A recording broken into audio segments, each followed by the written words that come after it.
Chase Sexton, I think you're the first rider I've ever heard say that you watched MX Sim to figure out a track. Well, actually, I don't look at the track maps at all, so I'm like, okay, now I know where the track kind of goes at least. So, it looked fun for MX Sim. The lap times are around 109 or so in the main event, so we'll see if we're faster or slower than that. Okay. How's it the return to having Jade? Some people might not remember that was your mechanic at Factory Connection Honda during your title years and into your was it first or year. second first year at HRC? Yeah. It's really nice having Jade back. He's it's kind of weird because like when you go from the semi to the starting line, you kind of get into this point where you feel like not lonely, but it's like this middle section between like racing and like being comfortable in the semi. So like having somebody that you're really comfortable with and like someone you can kind of like talk to and just be lighthearted with is nice to have and keeps you calm. And that's something that I feel like obviously I had Zim and him and I were really, really tight, but after that, it was kind of like I didn't really know how to deal with it during that time between the pits and the race time. So having Jade back, him and I have a really good relationship, and he's a funny guy. So keep everything light in the pits. Because I mean, you're a very passionate person. I feel like some of your younger 250 years, I definitely saw you had some big emotional. I've seen you have some freakouts a couple times. I know Jade's been through that with you, so he probably knows how to. Dude, it's funny. It's not that you're that much older than you were with him, but it's got to be kind of funny for him coming back, being with you. Like, Oh, I can still get emotional here and there. I mean, that's never going to really leave myself, but I mean, I would say I'm a little more mature than I was when I was 20 years old. At least I hope so. But no, he's cool. He's obviously changed too. I mean, it's been 3 or 4 years since we worked together, and we've been through a lot. So, and obviously it's a different team than we were on before. So it's, different, but it still kind of has the same feeling as it did back then. Talk about a little bit off-season improvement. I know one that we have beat you to death on is starts. I know you guys have put in work on that. What did we learn? Yeah, I mean, the starts that's a big part of the racing. I think that's where I lacked, obviously, last year, more than anything. I mean, yes, I lacked speed, I lacked comfort, but I really lacked getting off to the gate and being in a good position. I think if I was in a good position all last year, it would have been a completely different year. So, this year, obviously, changed the motor. A few things like with the position of the bike and all that, the seat changed a little bit on there, but other than that, just kind of really honed in on what I needed to work on as far as reaction and driving and all that stuff. So hopefully we did. That's the biggest thing. I think I kind of know where I'm at with like speed and stuff like that, but as far as starts, you never really know until you go to the race. So a lot of people think about starts and they're thinking about, the rider's clutch or their tire or their reaction time. But are we down to things like handlebar height, seats, grip, like where the clutch lever position is to release it, things like that? Yeah, I mean, at this point, we all kind of know how to do starts. So it's just getting comfortable and being on a different bike compared to what I was on before. It took a little bit, a long time to get comfortable as far as off the start. So I think we've messed with a lot of little stuff, and I think it's made a big difference. Last one for you. Famously, last season, you came into the opening round very positive towards all of us, but you admitted a couple rounds in, like you were shocked how good you did over some of the opening rounds because of how you were really feeling in the situation. Flashback from take that situation to right here today, if I were to ask you one single thing that you feel hands down better on the bike about, whether it's set up the start, something like, what has been the single biggest improvement from that time to right now? Setting. As far as suspension, we've got the bike. I think in the past, there's certain riders don't like certain stuff, and certain riders need this. And like I think in the past, like with Aaron and I, we're so far at the end of each spectrum. It took a long time for them to kind of get to go like my way a little bit with suspension, as far as like just feeling and stuff like that, and what I wanted out of a bike. So now they kind of know obviously what I wanted, and we worked a lot this off season, a lot of testing. But also, I got a lot more riding in this year and was able to play with the bike and kind of ride how I wanted to ride, like I have like in 2023 and stuff like that. So a lot of bike testing, but also my riding and my feeling right now is really good. Jorge, actually, myself and my cohort over there were talking about in our preseason pod. We didn't know how to explain your situation because naturally you're a two-time MX2 champ, two-time MXGP champ. I think the last two riders I can think that like you have come from a premier title there to straight to premier class here is Tortelli and Greg Albertine in the 90s. Like what you're doing is very unusual, very unheard of, and it is a very big challenge. Yeah. The travel here, our schedule is unique. East to West Coast is a lot farther than a lot of European countries. Yep. Like, I hate to say built-in excuses, but we were listing off so many reasons why this will be a true challenge for you. And it came down to, figuring out what the expectation is for you, because you're used to winning, and I don't know how to feel if I come over to you tomorrow night and be like, man, you got 7th, great ride. Because honestly, in your situation, a 5th, a 6th, an 8th, a 3rd, any of that would be great tomorrow night. Yeah. Well, it's true. All what you say, it's totally, I agree. Even, if I would have just come here to race outdoor, it would have been already a big change. Different bike, new team, racing outdoor. Outdoor track's totally different than what we used to race in Europe. Wider, faster. It will be already a difference. But starting with Supercross, that's already a totally new challenge. Many champions. I heard at least 5 450 champs racing this year, so that's already hard. Even just to get in top 5, you gotta beat one of them. It's already a 450 champion. It's not easy. So it's I led everything back in Europe, moved here. In Europe, I knew where to go for training. I knew all the racetracks. I knew how the program works. So come here again. Everything is new for me. But I'm happy. I'm very happy with my new team. Happy with the bike. Living here, it's going good. So can't complain. How about the commitment from Kawi? Because about the time you left after your little stint here last year, you were the top topic of rumor mill, where you were going to go, where you're going to go. We'd all heard that Kawi had very aggressively come to you, like, we want you. And talking to Oscar and some of the guys there, I know your deal's fairly long term. I believe it's like a 3+1 or something like that. Like, they've committed to you very long term. Was that inspiring for you, when you were getting ready to leave the States, to have somebody come to you so aggressively and be like, we understand this is going to be a project, but we believe in you and we want to do this? Yeah, so I knew that if there was a chance to come to the US, it had to be with Kawi, just because the history with Kawi, they know how to win titles. They've been winning titles forever. And just the whole group. I love once we started with the negotiation, how they treated me in every sense. So, I'm happy that I made the move and chose to ride with them. And they chose me. So it's great. Great communication, great people, great mechanics, just everything I really like about this team. So I'm happy I'm with them for a long period of time, and we just try to make the best we can. So talk about your off-season prep. We all know at some point, what was it, late November, early December, you definitely had a crash of sorts that put you off the bike for a week or two. And I've said this to a lot of riders I know have had a big one in the last couple weeks. It sucks, but at the same time, it's also kind of nice to get it over with, isn't it? Like, Supercross can bite you off, so to be able to have a big one and be able to go, okay, I can race in a couple weeks, not that big of a deal. Yeah, so as soon as after my holidays, as soon as I start riding, like the second day, I had a very little crash and I broke my pinky. So then I was off for like 2 weeks. I just crashed in a corner and I broke my pinky. So I was off for 2 weeks. I started riding, and the third day I had this big crash, and I had a big hit in my head and my arm. And I had to stop again for some time. So this is my 4th week on the bike, which is not much before A1, but it is what it is. I'm happy, I'm healthy, I'm happy my body's feeling 100%. So very excited to get this going. So last one, talking about the program, talking about the prep you had last year for Supercross, now on your new program. What have you found easier this time around, whether it's your knowledge or even the bike setup? Like, what is easier on a track for you this go around than it was last year? Well, I think the bike's helping. I think like my bike setup this year is way better than the bike setup I had coming to A1 last year. So that's helping. Having people in my team fully focused on me, it's helping too, coming to a race like this. And the experience of racing last year. Even though it was little, it helps. Yeah. Last one for you.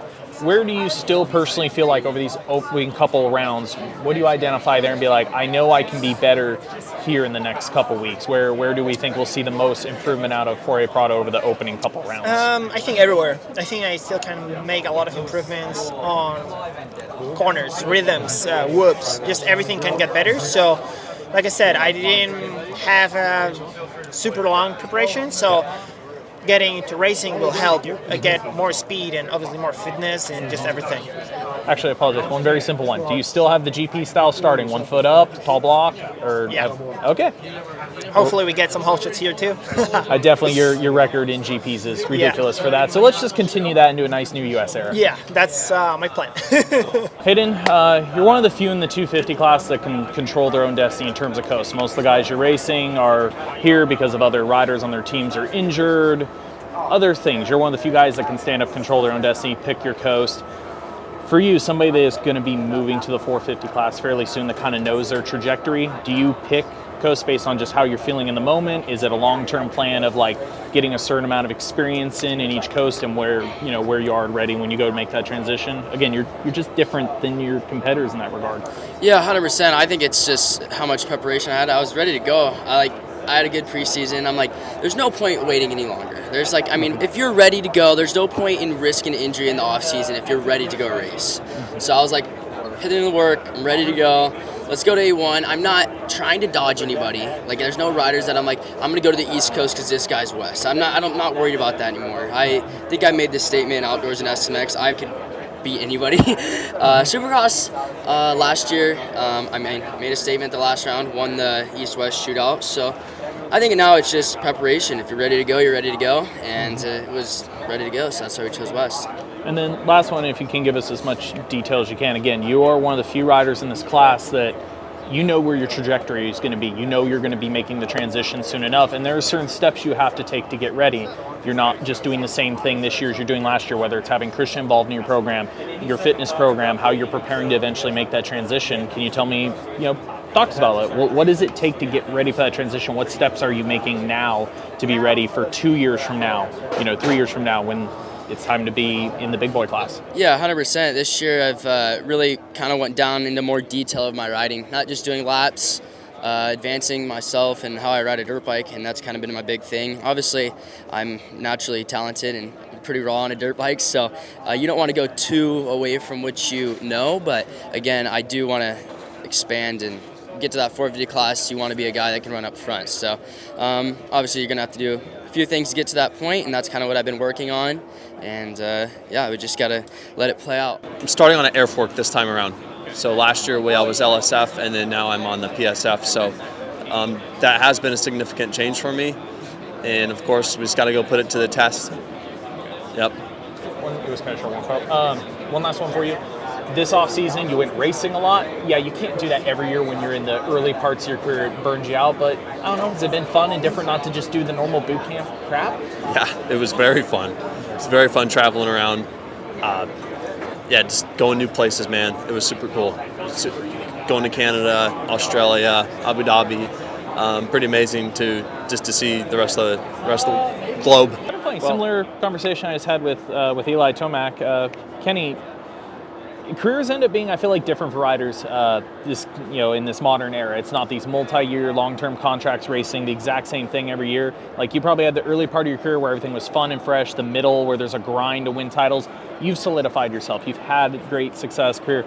You're down to these weird, 1 year at a time deals. Being around people you want to be around. You're racing with your family. Probably didn't expect your career to quite look like this in the long term, did you? No, well, honestly, being 30 years old and racing, or 31 years old and racing, seemed so far away. It's crazy, and now we're here, and I guess it's just a new chapter a little bit compared to what we were, or what I was used to back in the day, early 20s, mid 20s, like you said, just championships, grinding, winning. You're just in the midst of a lot of pressure and all that, and kind of gone beyond that now, and year by year thing. It's like what I just said. Even in the past couple of years, I feel like the next year was somewhat laid out a little bit. I had an idea and whatnot. 2026 to me sounds really far away, and I really have no idea what the future holds. For right now, it's definitely Supercross for me and SMX rounds, and I'm going to race WSX. But anything beyond that, there's absolutely nothing in place whatsoever. So I've had a lot, but my contract and everything got done pretty late this year. Well, now it's 2025, but in end of 2024, super late. that once that was done and now I'm racing, I have no idea what's coming next year. So I kind of got to just get some racing under my belt, not look too far ahead, and just focus on myself and I guess be just a little bit more present in the moment right now. Get this thing going first and find a sense of, consistency and just stay calm with everything. Speaking of that, being present in the moment, do you just find yourself, and as dumb as it sounds, I think everybody says with age, just enjoying the little moments again, thinking back to like that 2012, 13, 14 era of you, 15, like it's probably just flashes of like podiums, wins, lights, fireworks, big moments, wins, and that's the high you're riding. You still have great success now. They're a little more sparse, but you're racing absolute legends again, family. Do you find the fun of it in a very different way, kind of? Yeah, it's very different now. I think the cool thing is, or what I want to focus on is that, we go racing on the weekends, but we have a family during the week. I want to do my work, and I think it takes away the grind a little bit, you know what I mean? Like being more in the moment is, we go racing and then we go home and take your mind off of it a little bit and kind of, I know we always say treat it weekend by weekend, but I think kids make that a lot more a reality because you can focus on some other things than just grinding it out, and that kind of like what breaks it up a little bit. So, I want to get this thing going now, but I'm really calm actually at the moment, and because I know I've covered all my bases. The rest is just, I got to execute the start. That's the first and foremost where I have to put myself in a good position, and then the rest is focusing in each corner and each lap to not make mistakes, hit my marks. And then when I get home, it's time to be a family man and a dad as well, and I think that's what's cool, that's what's fun about it, and I think that's what keeps the lightness a little bit throughout the year. So you mentioned the press conference a little bit, some of the technical changes. You have an updated factory transmission from Suzuki Japan this year in your bike. You've changed suspension. You're now working with REP, which is actually not a change. I mean, it's a circling back. Mark Johnson owns it. He was with you during your kind of key era at Red Bull KTM, so that's really cool. But outside of those like two most obvious things, what else would you say you've done to be a better Ken Roczen for 2025? Honestly, for me, mostly was coming back from the injury last year. Like, my knee is just, man, even in the first couple of WSX races that I did, it was really giving me some massive problems, actually. And because I came back from it, and it was feeling solid, and then it actually got worse for a bit.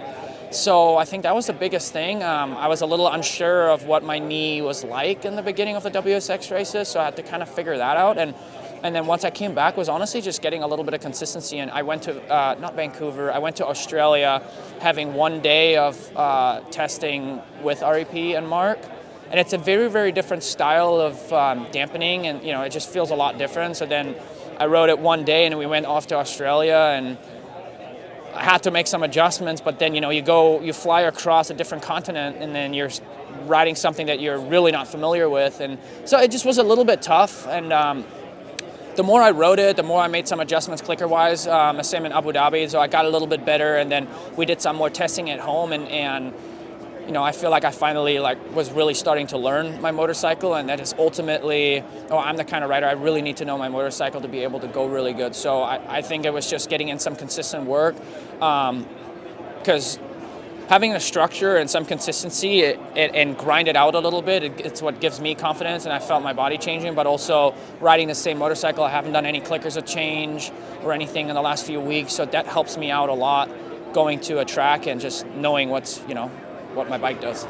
One last comment on the Mark thing I just kind of find interesting with your guys' relationship. So a top rider yourself kind of knows what they want. You're working with a suspension guy. You're being like, hey, I want this, I want that. I've personally worked with Mark on a few projects before, and Mark has, like a kind of defined style of the way he sets stuff up. I think everybody does, honestly. Yeah. So you run into that when you, especially since you have knowledge with him and a past relationship and repertoire, do you come into it very open-minded, like, I'm going to ride what he thinks this needs to feel like for a while before I'm over here being like, I want this, this, and this, or like, how does that transition end up working? It's a combination. So anytime I do suspension stuff over the years, like I am open-minded. Like, that's first and foremost what you have to be able to get to a good result. And I think it's more so like, give me the base, what you have, and we go from there. What do I feel? Sometimes you got to ride it for a little bit before you want to make any changes, right? So I think we just married our thoughts, if that made any sense. Like, give him my comments of what I feel, and then he has ideas on to accomplish the feeling that I want, right? So, going back, obviously we worked a long time ago, but I wouldn't even say that. It's almost like I'm refreshing his mind of the style of dampening that I like, because back then I was way young. It was a way different bike. He didn't have as much experience, so it's almost like you can't really use that for anything. It's like a bit of a restart, I guess.